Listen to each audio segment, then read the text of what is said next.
बिस्मिल्लाहिर्रहमानिर्रहीम। अस्सलाम वालेकुम नाज़रीन, जिस तरह से आप जानते हैं कि हम आपको दिखाते हैं कि कहाँ कहाँ लोग सकाफ़त को प्रमोट करने वाले, घोड़ों से प्यार करने वाले लोग रहते हैं। आज हम मौजूद है ज़िला जेलम के तहसील सोहावा के गांव चंडोई में, और ये चंडोई एक ऐसा गांव है जो खूबसूरत पहाड़ों के बीचों बीच एक बहुत प्यारी सी लोकेशन पर ये गांव वाक़या है।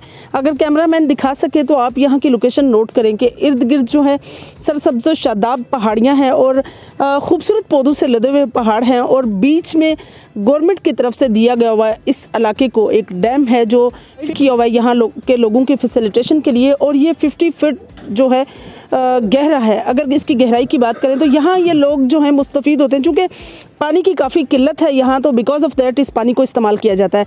हमारे साथ मौजूद हैं गुलफराज गुज्जर साहब, जो एक ऐसी शख्सियत है जो नंबरदार भी हैं, और सिर्फ एक गांव को नहीं 5 गांव हैं जो अपने इलाके में जिनको ये रिप्रेजेंट करते हैं और अपने गांव में नंबरदारी के फ़राइज़ सर अंजाम देते हैं। और इसी तरह अगर सकाफ़त की बात करें तो घोड़ा डांस के कल्चर को प्रमोट करने में बड़ा कलीदी किरदार उन्होंने निभाया। उनके ख़ानदान की बात करूँ तो उन्हीं के फादर चौधरी रफ़ीक गुज्जर जो हैं वो गुजरात के गाँव हुनन से यहाँ आकर आबाद हुए, और उन्होंने यहाँ आकर खूबसूरत कल्चर को जो है प्रमोट किया। आइए आपकी मुलाकात चौधरी गुलफराज गुज्जर साहब से करवाते हैं। अस्सलाम वालेकुम जी, क्या हाल है? वालेकुम बेटा, ठीक ठाक, अल्लाह का शुक्र। जिस तरह से आप सकाफ़त को प्रमोट करने में आपने बड़ा किरदार निभाया, मैं समझती हूँ कि बड़ी अच्छी बात है, आपने घोड़ा डांस के कल्चर को फ़रोग दिया। कब से और कैसे आपने जो है घोड़ा डांस के कल्चर को पसंद रखते थे हमारे वाले साहब? अच्छियाँ डांसर घोड़ियाँ भी होती थी, दौड़ने वाली भी होती थी। अभी दौर चेंज हुआ है तो काफ़ी अरसे से मैं घोड़े रखता हूँ, घोड़ियाँ भी रखता हूँ। पहले मैं खुद भी डांस कराता था, अभी बुढ़ा हो गया हूँ तो अभी सवार आते हैं वो डांस कराते हैं घोड़ियों को। एक घोड़ा है, एक घोड़ी है, बछेरी है, एक उसका बछेरा है। तो ये सवा मोर घोड़ा हमारे पास अल्हम्दुलिल्लाह बहुत अच्छा खेलता है, बहुत खूबसूरत घोड़ा है। 2 साल हो गए हैं मेरे पास इसको। इससे पहले और घोड़े थे 2-3 किस्म के। तो डांस भी अच्छा करता है, सवारी का भी अच्छा है।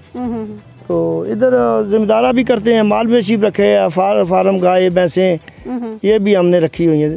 तो नंबरदार हैं हम 3-4 गाँव के, इधर 4-5 गाँव की नंबरदारी है हमारे पास। तो अमन से अच्छी ज़िंदगी गुजारते हैं। जो वैसे घोड़े वाले कुछ आदमी झूठ बोलते हैं, कुछ को पता होता है, हमको इसकी ब्रीड का नहीं पता। अच्छा घोड़ा है, नस्ल का है, और नस्ल का घोड़ा है, और आराम कोई परेशानी नहीं देता।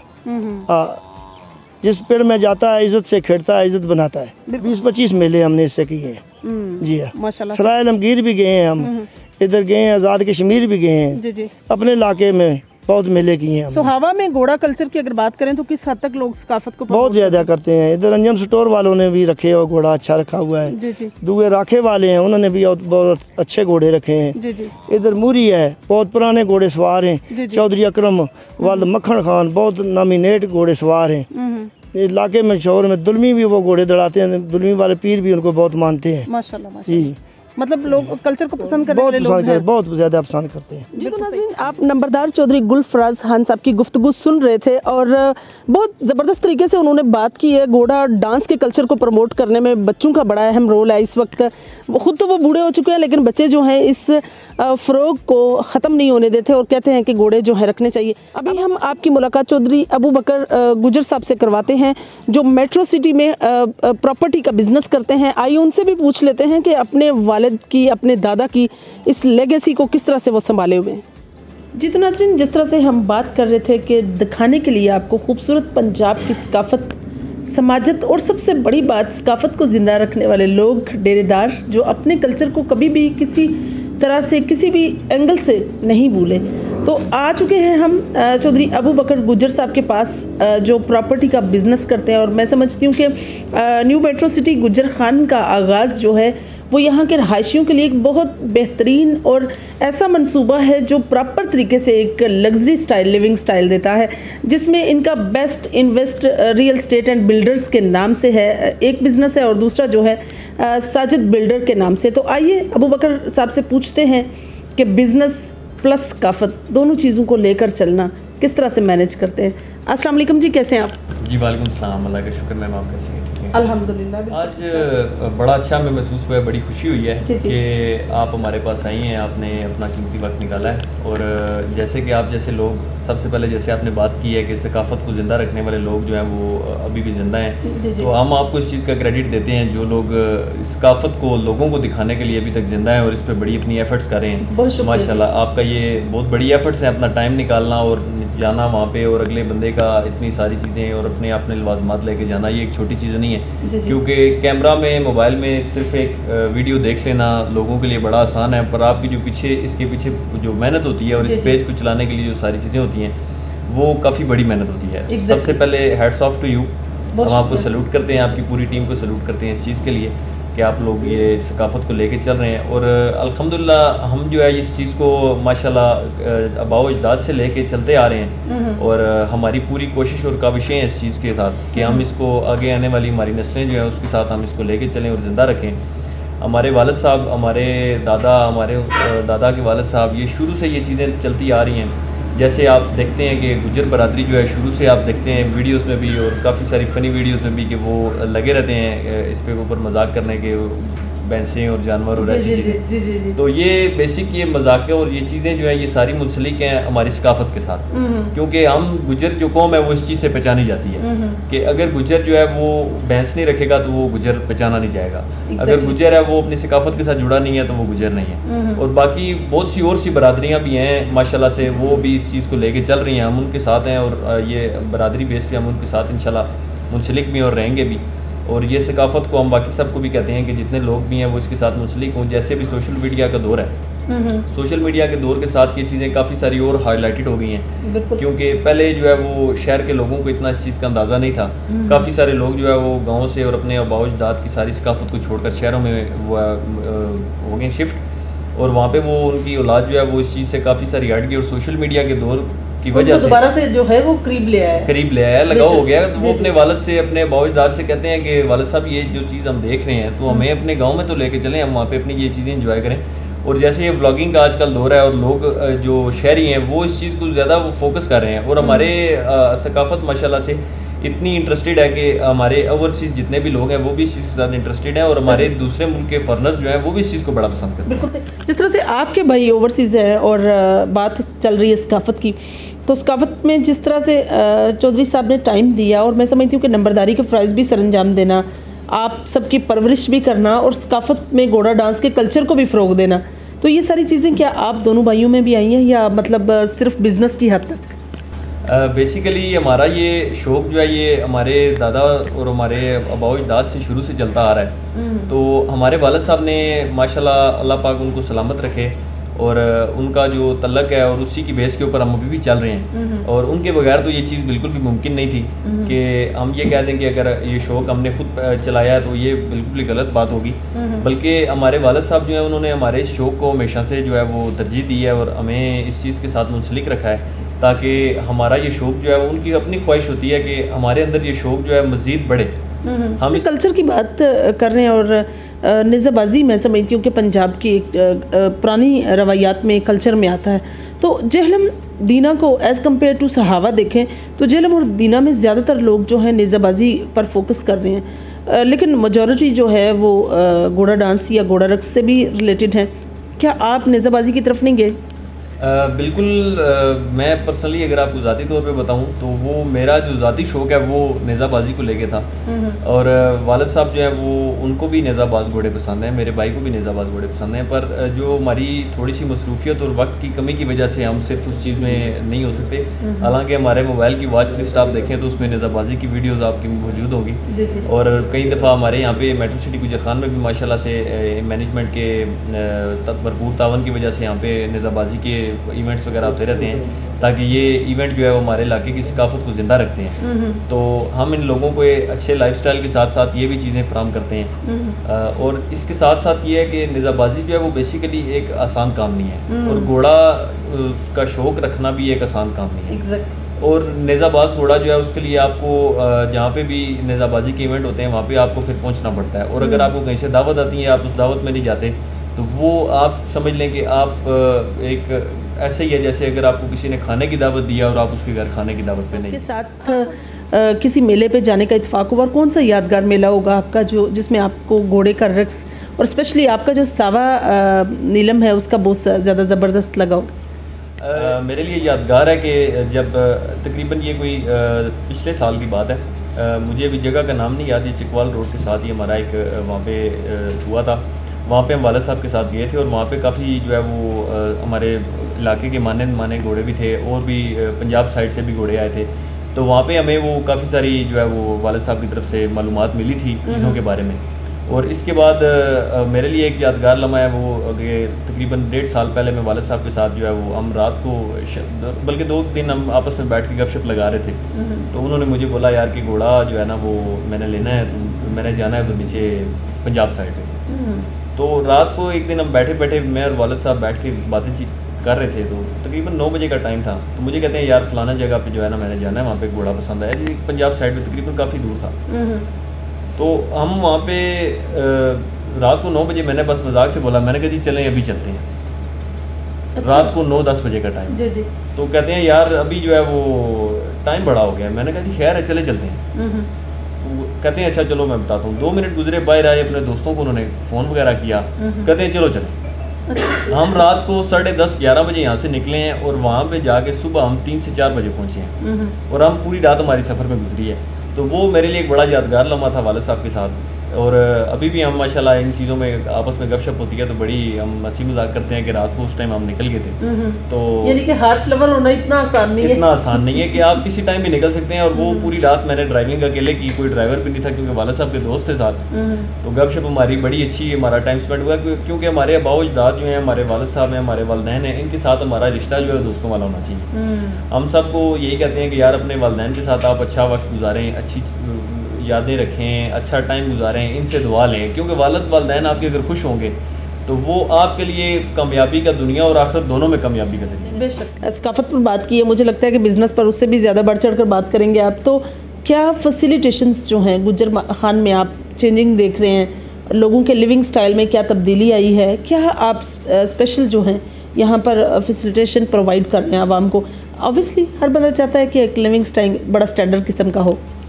आज से तकरीबन 3 से 4 साल पहले हमारे लोगों का जो लिविंग स्टाइल थोड़ा सा डिफरेंट था कि लोग बस ज़िंदगी गुजार रहे थे जैसे गुजर रही है और अपनी ख्वाहिशें जो हैं वो अपनी ज़रूरियात ज़िंदगी को इतना वो स्पेशल तौर पे नहीं थे देख रहे। और ये जैसे हमारी हाउसिंग प्रोजेक्ट्स ये लॉन्च हुए हैं और हमारे ये एक नया लिविंग स्टाइल स्टार्ट हुआ है और ये सोशल मीडिया के दौर से, जैसे मैंने पहले भी बात की, लोगों में काफ़ी सारी मालूमात की जो है वो इजाफा हुआ है। तो अभी ये हाउसिंग प्रोजेक्ट्स में बेसिकली लोगों को एक अच्छा लाइफस्टाइल देने का ज़रिया है, लोगों की डिमांड्स को और लोगों की लाइफस्टाइल को बेहतर करना है। जैसे यहाँ पे हमारे लोग थे और अभी भी ये हमारा प्रोजेक्ट जैसे गुजर खान का न्यू मेट्रो सिटी गुजर खान प्रोजेक्ट है, इसकी यहाँ पे हमारे इलाके को बड़ी अशद ज़रूरत थी क्योंकि यहाँ पे हमारे जो बिज़नेस कम्यूनिटी है यहाँ की गुजर खान की और अच्छा बिज़नेस जो करने वाले लोग हैं और अच्छी लाइफस्टाइल जो एंजॉय करने वाले लोग हैं वो यहाँ पे लोकली अपने इस इलाका में नहीं थे रहते। वो बैरिया टाउन, इस्लामाबाद और इस तरह के एरिया में जाके अपनी फैमिलीज़ के साथ रहते थे ताकि वहाँ पे उनको अच्छी सहूलियात ज़िंदगी फराहम हो सकें। अब न्यू मेट्रो सिटी गुजर खान के आने की वजह से हमारे वो जितने बिज़नेस कम्यूनिटी थी वो सारी यहाँ पे अपनी फैमिलीज़ को शिफ्ट कर रही है। यहाँ पे वो इंतहाई मुनासिब रेट्स पे प्लॉट ले रहे हैं माशाल्लाह और इसके ऊपर वो अपनी कंस्ट्रक्शन वगैरह भी कर रहे हैं यहाँ पे, क्योंकि आपने भी देखा होगा कि यहाँ पे तो तकरीबन आपकी सोसाइटी आप समझ लें कि 40 to 50% रेडी हो गया क्योंकि इसको डिफरेंट पार्ट्स में जो है डिवाइड किया गया है। अभी इसके तकरीबन 1 से 1.5 जो पार्ट हम जिसको कहते हैं 2 ब्लॉक्स के नाम से है। अर्ली बर्ड ब्लॉक तो आपका कम्प्लीटली रेडी है, यहाँ पे लोगों के वो अपने कंस्ट्रक्शन भी चल रही हैं। हम भी यहाँ पे कंस्ट्रक्शन का काम कर रहे हैं, एज ए बिल्डर भी चल रहे हैं। न्यू मेट्रो सिटी गुजर खान में हमारे काफ़ी प्रोजेक्ट्स चल रहे हैं और लोगों की जो है आपसे जिससे पहले भी बात हुई थी कि जो जैसे लोग यहाँ पे प्लॉट्स लेते हैं, हमारे मैक्सिमम क्लाइंट्स जो है ओवरसीज़ हैं। तो ओवरसीज़ क्लाइंट्स के साथ हमारा एक रिश्ता बड़ा पुराना है, तकरीबन 3 साल से हम उनके साथ काम कर रहे हैं और वो उसमें रिश्ते में इजाफा और मजबूती आती जा रही है क्योंकि हम उनकी जो रिक्वायरमेंट्स हैं उनको लेकर वो पूरी कर रहे हैं। हमारा बेसिक सिर्फ तल्लुक इस चीज़ तक नहीं है कि हम किसी को एक प्लॉट ले दिया या घर बना दिया। हमारा उसके साथ एक फैमिली रिलेशन, एक हम उसको समझते हैं कि हम एक बंदे को अगर उसकी ज़रूरतें ज़िंदगी पूरी मुकम्मल तौर पे फराम कर रहे हैं, तो हमारा उसके साथ एक अच्छा रिश्ता बन जाता है। क्योंकि आप एक बंदे को अगर घर बना के देते हैं तो वो तकरीबन टाइम टेकिंग चीज़ है 3 से 4 महीने की, और 3 से 4 महीने के टाइम में आपका उसके साथ एक अच्छा खासा ताल्लुक बन जाता है। बिल्कुल सही। अच्छा, जिस तरह से बकर साहब हम बात कर रहे हैं लिविंग स्टाइल पर, तो लोगों में अवेयरनेस की अगर बात करें तो क्या लगता है आपको लोगों का माइंड सेट चेंज करना? It's a highly difficult. Obviously कुछ बुज़ुर्ग हमारे जो हैं वो अभी भी पुराने सकाफ़त को, कल्चर को या अपनी रवायात को पसंद करते हैं और उन्हीं में रहना, जीना मरना सबका उन्हीं के साथ है। तो क्या लगता है आपको कि ऐसे लोगों का भी माइंड चेंज करने में कोई कामयाबी हुई? बिल्कुल, काफ़ी सारे लोग जो हैं वो इस चीज़ को, आप जैसे कह रही हैं कि अपने गाँव और इलाका को छोड़ना नहीं पसंद करते, तो वो सकाफ़त को अपनी ज़िंदा रखते हैं और हम तो उनको सपोर्ट करते हैं खुद भी पर्सनली। पर जो ये लाइफस्टाइल है ये उन लोगों के लिए है जो शहर की तंग दस्ती और तंग गलियों में रहते हैं, जहाँ पे कोई ज़रूरियात ज़िंदगी नहीं है, जैसे तंग गलियाँ और नालियाँ और सीवरेज का निज़ाम, पानी की फरामी और आपकी प्राइवेसी, ये काफ़ी सारी चीज़ें आपकी एक तंग डिस्टर्ब होती है। क्योंकि वहाँ पे आप अगर देखें एक 5 मरले का घर है, उसमें 3-4 पोर्शंस बने हुए हैं, तो हर पोर्शन पे डिफरेंट फैमिली रह रही है और आपके साथ घर के साथ घर जुड़ा हुआ है, आप बैल्कनी है, आपके लिए ओपन स्पेस नहीं है, वो एक आपकी ज़हनी दबाव का वो वजह बन जाती है। तो ऐसे लोगों के लिए ये हाउसिंग प्रोजेक्ट्स जो हैं ये बड़ी मायने रखते हैं कि वो अगर अपनी किस्तों में या कैश पैसों के साथ, अगर किसी के पास भी कुछ पैसे हैं, वो वहाँ पे प्लॉट लेते हैं या कुछ बना बनाया घर लेते हैं, तो उसमें वो अपनी फैमिली को शिफ्ट करके एक ओपन स्पेस में रह सकते हैं। क्योंकि यहाँ पे जो घर बनते हैं वो इसमें थोड़ी सी आपकी फैक्टर ऑफ सेफ्टी को देखा जाता है कि आपकी कंस्ट्रक्शन भी अच्छी की जाती है, आपकी नीचे जो इसकी बेस बनती है घर की उसको भी, फाउंडेशंस को भी अच्छा देखा जाता है। फिर आपके घर में वो ज़रूरत लाजमी रखी जाती है कि आपका जो ओपन स्पेस है उसको मैनेज किया जाए। आपके घर के बाहर पार्किंग स्पेस, आपके घर के बाहर खुली सड़कें, आपके छत के ऊपर बैठने की जगह, आपके टेरेस, ये चीज़ें सिर्फ इसलिए होती हैं। आप किस हद तक इत्तेफाक करते हैं कि इंसान के लिविंग स्टाइल से उसकी हेल्थ में हेल्थ कॉन्शियस होना, मैं समझती हूँ कि आज के कल की बढ़ती हुई बीमारियाँ, बढ़ते हुए मसाइल, डिप्रेशन का शिकार हो जाना, काफ़ी चीज़ें ऐसी हैं जिससे एंजाइटी इंक्रीज़ हो जाना, और एंजाइटी इंक्रीज़ होने से फिर हार्ट अटैक, लीवर के प्रॉब्लम, किडनीज़, ये सारे चीज़ें मुतासर होती हैं। क्या लगता है आपको कि अच्छा लिविंग स्टाइल जो है इंसान की हेल्थ पर भी अफेक्ट करता है? आप जैसे कि आप जानती हैं कि इंसान का जो जिस्म है ना, उसका दिमाग, ज़ुबान, दिल और सारी चीज़ों के साथ आपस में सब चीज़ें जुड़ी हुई हैं। और जैसे आप जानती हैं कि लोगों का सोच जो है वो बहुत ज़रूरी है। सोच जो है इंसान की, वो इंसान को खा जाती है। अगर इंसान की सोच पॉजिटिव है, वो अच्छी ज़िंदगी, हेल्दी लाइफ गुजार रहा है, तो वो ज़रूर, आप आज से तकरीबन 20 साल पीछे चले जाएं और लोगों की उम्रें आपने देखा होगा 70 साल नॉर्मल उम्र होती थी। 80 साल से ऊपर के लोग उम्र जाती थी। क्यों? उन लोगों में टेंशन नहीं थी। सही बात। उन लोगों में जो है वो, आप ये कह लें कि कोई ऐसी सोच नहीं थी कि जिससे वो डिप्रेशन में जाएं, एंग्जाइटी में जाएं।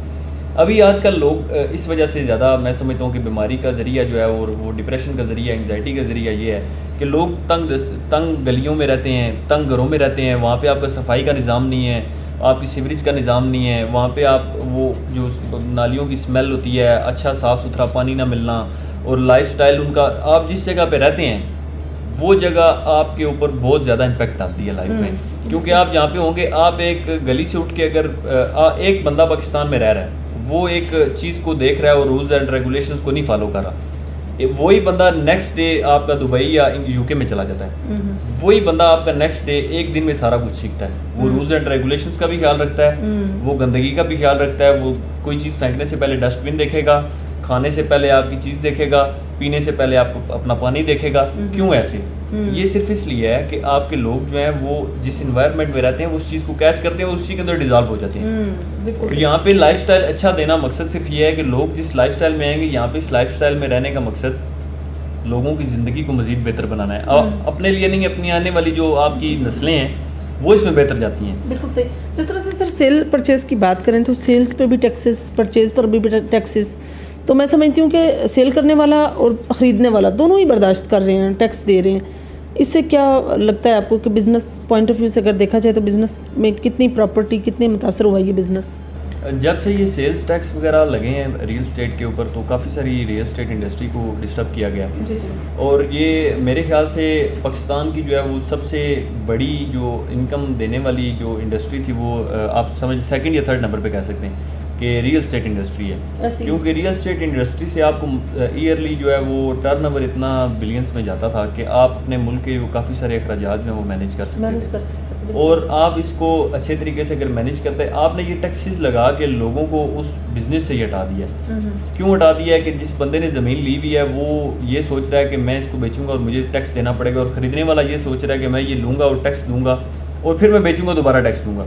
तो आप इस टैक्स के गड़े में इतने बंद हो गए हैं। टैक्स देना अच्छी बात है, आप अपने मुल्क के लिए अच्छे शहरी होने का जो है वो आप रोल अदा करते हैं, टैक्स देना लाजमी है। पर ये टैक्स का जो इतना बड़ा आप समझ लें पहाड़ मुसल्लत करना भी जाती है लोगों के साथ। लोगों का आपने रियल स्टेट की तरफ से इस तरह अगर आप सोचेंगे, ध्यान आप भटका देंगे, तो लोग मेरे ख्याल से तो जिन लोगों ने ली हुई है ज़मीन तो वो किधर जाएंगे। हालांकि आप देखें कि जितने हमारे जो है वो सियासी लोग हैं वो सारे खुद पर्सनली रियल स्टेट से मुंसलिक हैं काफ़ी सारे। पाकिस्तान में अगर कोई बिजनेस आपको अच्छा मुल्क को वो टर्नओवर दे रहा था तो वो रियल स्टेट था। आप लोगों को इंडस्ट्रीज़ की तरफ फॉरवर्ड करना चाह रहे हैं तो उसके लिए आप रियल स्टेट से तो ना हटाएं ना। आप इंडस्ट्रीज़ में इतने फ्लक्चुएशंस लोगों को अच्छी दें और लोगों के लिए इतने फ़ायदे छोड़ें और लोगों को इतना इंटरेस्ट दें कि लोग खुद ही वहाँ पे जाएँ। आप एक बिजनेस को बंद करके दूसरे की तरफ नहीं लेके जा सकते, वो मुल्क के साथ जाती है, लोगों के साथ जाती है। आप अपने मुल्क के इन्वेस्टर को, मुल्क के काम करने वाले बंदे को उस चीज़ से हटा रहे हैं तो वो लोग किधर जाएंगे। अब आप एक दिन से कहें कि एक बंदा रियल स्टेट का इन्वेस्टर है या रियल स्टेट का काम करता है, वो दूसरे दिन वो वहाँ पे अपनी कोई चावल की या चीनी की फैक्ट्री लगा ले, तो वो ऐसा तो नहीं कर सकता, पॉसिबल ही नहीं है। जिस तरह से आपके भाई फ्रांस में हैं और वो भी बिल्डर्स के नाम पर वो भी काम कर रहे हैं, कंस्ट्रक्शन कंपनी है उनकी भी, तो कैसा लग रहा है वहाँ भी एक इम्पैक्ट, यहाँ भी बिजनेस का वही इम्पैक्ट और साथ साथ सकाफत, क्या सकाफत में भी दिलचस्पी है उनको? सकाफत में उनको बहुत ज़्यादा दिलचस्पी है। मैं तो ये कहूँगा कि वो सकाफत का जो शौक़ उनमें है वो मेरे से भी ज़्यादा है, क्योंकि वो वहाँ पे बैठ के और इस चीज़ के साथ इतने मुंसलिक हैं और वो उनका इतना शौक़ है कि वो यूट्यूब और फेसबुक पे इस तरह की चीज़ें, और मेरे साथ वो डेली तौर पे इस तरह राब्ते में होते हैं, डेरे की वीडियो भेजो, मुझे फ़लानी चीज़ देखनी है, फ़लानी चीज़ देखनी। वहाँ पे माशाल्लाह वहाँ पे उनका रह के भी उन्होंने अपने घर में जो है वो कबूतर रखे हुए हैं माशाल्लाह, वहाँ पे उन्होंने असील मुर्गे रखे हुए हैं, वहाँ पे उनके जो वहाँ पे हॉर्स क्लब्स हैं वहाँ पे वो जाते हैं और इन चीज़ों को वो एंजॉय करते हैं। और उन्होंने घर में अपने जो है वो देसी माहौल बनाया हुआ है, मुर्गियाँ वो यहाँ से लेके गए हुए हैं, वहाँ पे वो घर के उनमें जो अंडे वगैरह और इस तरह की चीज़ें वो वहाँ पे भी इस चीज़ को जिंदा रख के रखा हुआ है उन्होंने माशाल्लाह, ज़बरदस्त। आप लास्ट में सकाफत को देखते हुए लोगों को क्या पैगाम देंगे? सकाफत जो है वो हमारी ज़िंदगी के लिए जो है वो बहुत ज़रूरी है, और ये शौक़ जो है ये सिर्फ एक शौक़ नहीं है, ये सुन्नत नबी भी है और नबियों पैगंबरों का अमल भी है। ये घोड़े रखना और ये बकरियां रखना और ये जानवरों को पालना, और ये आप देखें जैसे कि सिर्फ घोड़ों की अगर मैं बात करूं तो घोड़े का जिक्र कुरान पाक में अगर मैं गलत नहीं हूं तो 6 दफ़ा जिक्र किया गया, और इसका जिक्र 6 दफ़ा करने का पीछे वजह यह है कि घोड़ा इंसानी ज़िंदगी में एक बहुत बड़ा जो है वो किरदार अदा करता है। जंगों में आप देख लें वो किस तरह घोड़ों का इस्तेमाल किया गया था, हमारे नबियों पैगंबरों की सवारी है, और अगर हम इसकी कदर करते हैं और इसके साथ ख्याल रखते हैं और इसका शौक़ भी करते हैं और इसके ज़रिए हमारे रिस्क में भी इजाफा होता है, तो मैं सब लोगों को कहूँगा कि अगर लोग ये सोचते हैं कि घोड़े का शौक़ करना इतना महंगा शौक़ है, तो मेरे ख्याल से इतना महंगा शौक़ नहीं है। क्योंकि आप अगर इसको डिफरेंट नज़रिए से देखें, कारोबारी नज़रिए से ना देखें, आप इसको इस नज़रिए से देखें कि आप इस चीज़ को अगर पालते हैं और रखते हैं तो आपके रिस्क में कितना इजाफा होगा, आप रब की ज़ात आपसे कितनी खुश होगी, और आपके घोड़े के माथे के ऊपर जो है वो आप वो कहते हैं कि खैर बरकत रखी गई है। तो फिर आपको इस चीज़ की क्या टेंशन है कि अगर आप घोड़ा रखते हैं तो उसका कैसे मैनेज करेंगे खर्चा। तो रब ने जब कह दिया कि तुम्हारे रिस्क का मैं जिम्मेदार हूँ, तो आप ये सोच रहे हैं कि अगर एक बेजुबान चीज़ है तो वो उसका जिम्मेदार आप खुद बन सकते हैं, कभी नहीं बन सकते। रब की ज़ात जो अगर आपका रिस्क दे रही है तो उसका भी रिस्क देगी। जी तो नाज़रीन, काफ़ी इन्फॉर्मेटिव गुफ्तगू जो है अबू बकर गुजर साहब के साथ जारी थी। और अगर हम बात रियल स्टेट पे करें तो रियल स्टेट ऑब्वियसली इकॉनमी जो है हमारी उसमें बड़ा एक रीढ़ की हड्डी की हैसियत रखता था, लेकिन अनफॉर्चुनेटली इसमें बरमार टैक्सेस की वजह से आवाम जो है परेशान हाल है। बात अगर हम सकाफत की करें तो सकाफत हमारा एक वाहिद ऐसा सोर्स है जिससे हम कुछ टाइम के लिए खुशियाँ जो है समेट सकते हैं, फैमिली मिलकर बैठ सकती है या यूनिटी सस्टेन रह सकती है। दूसरे लफ्ज़ों में एक स्ट्रेंथ जो है वो बनी रहती है। तो मैं समझती हूँ कि सकाफत हमारे जीने का एक बहुत बड़ा महवर है। इंशाल्लाह मेरी और आपकी मुलाकात होगी फिर किसी नए प्रोग्राम में, तब तक के लिए इजाज़त चाहती हूँ। अल्लाह हाफ़िज़।